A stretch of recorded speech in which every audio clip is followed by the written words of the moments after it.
Hey, what's up everyone? So our topic for today is how to convert PDF file to Word. So let's get started. So I already have here my example.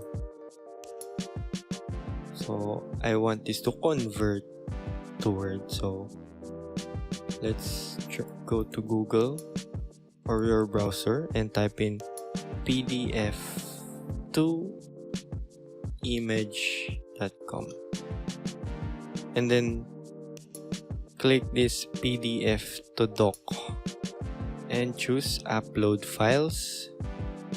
I have here my example. It's now uploading and converting. So here I already downloaded it and we'll just open the file that we converted.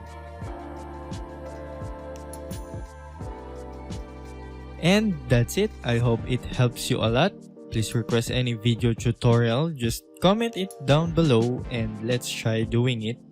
And I'll see you on my next video.